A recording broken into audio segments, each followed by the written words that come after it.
Hello and welcome. In this video, we're going to talk about differentiating exponential functions.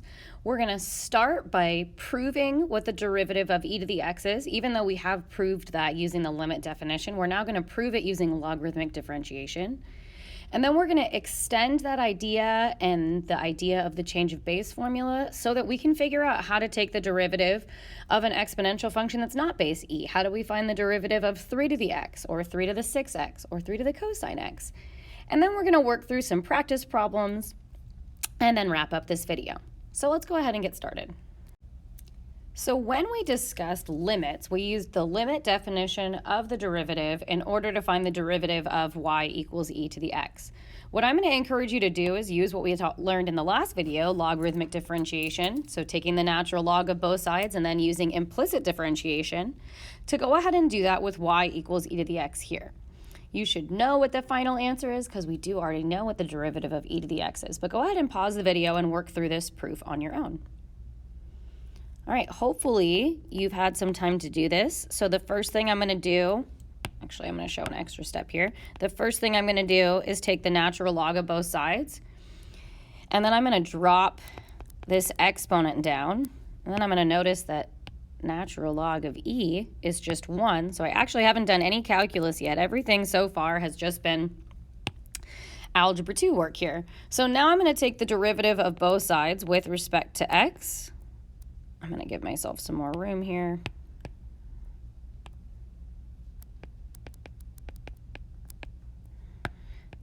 And when I do that, the derivative of the natural log of y is 1 over y, but y has to pay taxes, so we have to tack on, or we have to apply the chain rule to get dy dx, and that's going to equal 1. Now we're going to multiply both sides by y, so I get dy dx equals y, but what was y? At the very beginning, we learned that y was e to the x. So dy dx is e to the x. And just make sure you remember e is the only function whose derivative is itself. Very important little tidbit. But now, how does this change, or how can we use what we know about the derivative of e to the x? How can we use that to find the derivative of another exponential function that's not base e, that's base some other number? So let's look and see if we can extend this idea to that. Okay, in a previous video, we used algebra 2 to show that we could rewrite b to the x as e to the x natural log of b. So we did this in a previous video. We're not going to prove that, but what we're going to do is use that to see if we can figure out what the derivative of b to the x is. So our ultimate goal here is to figure out what is the derivative of some other number to the power of x.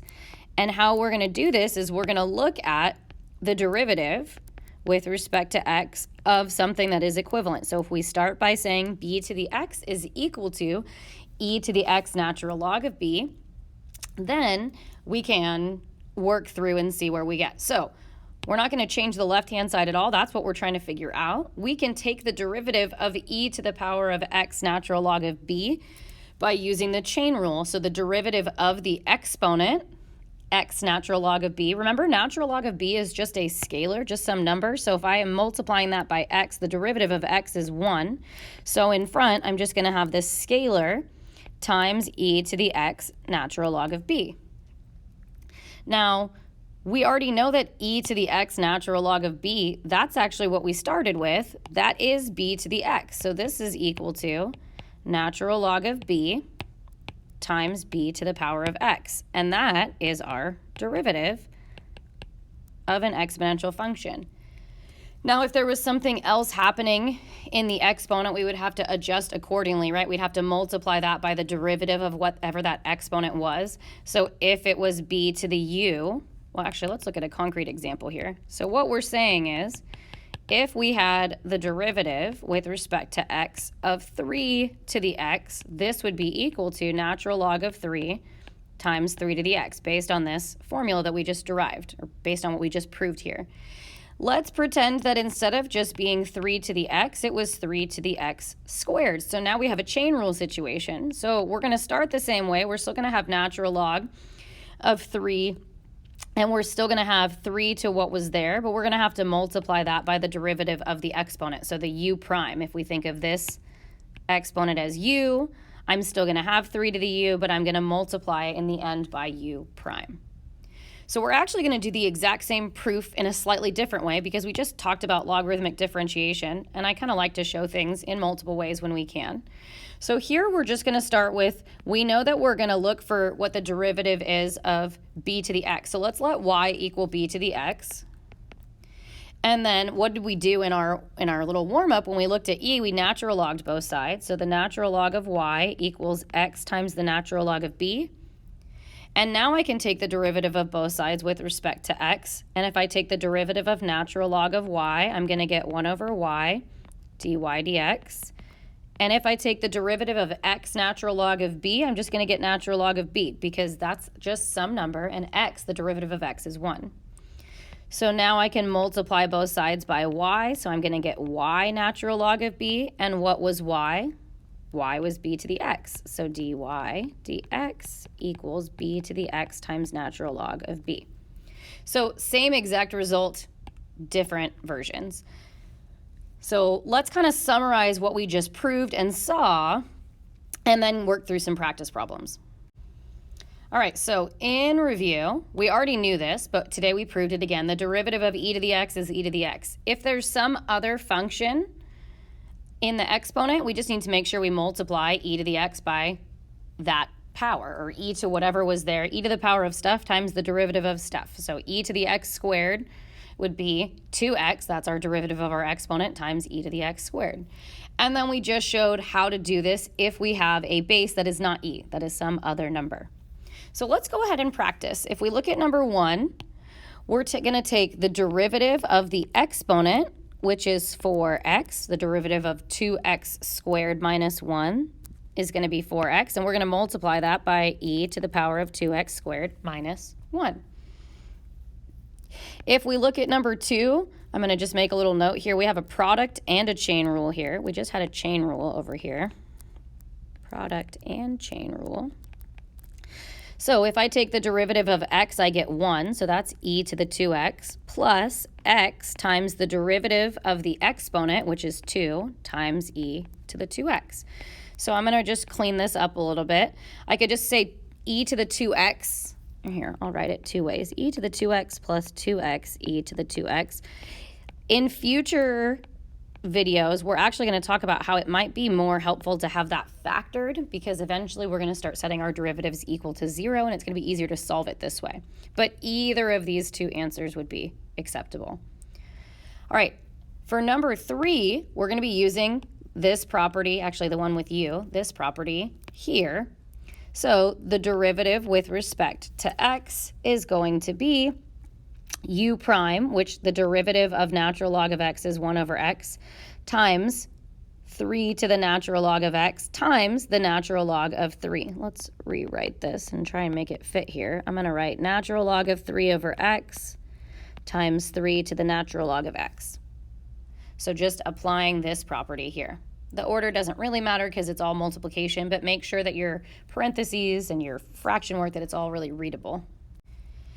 Number 4 could be a product rule, and you could work through it that way. But if you think back to Algebra 2, I'm going to encourage you to see if you can think back to properties of exponents and change this just slightly to make it a little easier. So pause the video and see if you can think through that. So if you have two things to the same power, you can move the power to the outside, which means this function is really just 12 to the power of x. And if I take the derivative of 12 to the power of x, I'm going to get natural log of 12 times 12 to the power of x. So don't forget, always keep in mind the things we've learned in previous classes, because those may be very helpful in calculus. All right, we're going to extend this to 3 more, slightly more challenging problems. So I'm actually going to put them up and encourage you to try them on your own. All right, here are our last 3 problems. So we have 2. They're all related to the same basic function f of x, but what I want you to do is find the derivative and set it equal to 0, find the second derivative and set it equal to 0, and then analyze the end behavior of that function. And don't redo the work. Once you do the work in one box, you can start there to move on to the next problem. So go ahead and pause the video and work through this on your own, and then unpause the video and see how you did. So hopefully you gave yourself a little time to do that. Here's our first derivative. I'm going to clean it up, but I'm also going to factor, since I need to do something with this, I want to set it equal to 0, I'm going to factor out the greatest common factor, which is e to the negative 2x squared. Now I'm going to set this equal to 0. And notice e to the power of something is never going to be 0. So this is never equal to 0. This is going to equal 0 when x is plus or minus 1/2. So these are the values that will give us 0. All right, go ahead and start. I'm going to rewrite my first derivative here. I'm going to leave it in this form and apply the product rule. You could also go back to this form and apply different properties to take the derivative as well. So go ahead and find your second derivative and set that one equal to 0.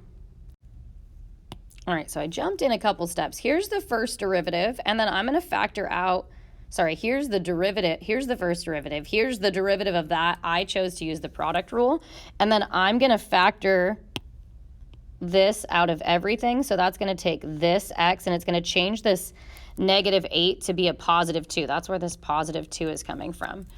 Now I'm going to simplify and then set that equal to 0. So 0 equals -4x, oops, there should be an x here, e to the -2x squared times 3 minus 4x squared. And then set each of these equal to 0 separately. This factored out portion will only be 0 when x is equal to 0. And this other factor, 3 minus 4x squared, is going to be 0 when x is equal to plus or minus √3/2. So to answer this question, the second derivative will be 0 when x is 0 or when x is plus or minus √3/2.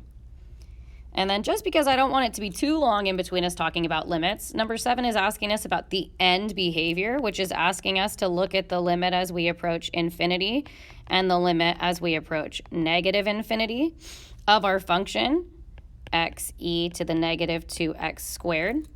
So if we're looking at positive infinity, this is going to equal the limit as x approaches infinity of x over. That negative exponent means I can move it to the denominator, and that's going to give me 0 because this top is moving slow in comparison to e, exponential, is moving fast. And actually, even though we're going towards negative infinity, the exact same thing is going to happen in the denominator, as we approach negative infinity, because the negative infinity portion is going to be squared, so I'm still going to have this exact same expression, which is 0. So the answer here is the end behavior is that this function is going to have horizontal asymptote at y equals 0. So recapping what we covered in this video, we found the derivative of e to the x using logarithmic differentiation. We used the change of base formula and logarithmic differentiation to figure out how to find the derivative of exponential functions that are not base e. And then we did some practice problems with different forms of those derivatives and then applied it or extended a little bit further by setting both the first and second derivative equal to 0 and analyzing the end behavior of those functions. So go ahead and write down any questions you have, and I look forward to supporting you on this. Thanks for listening.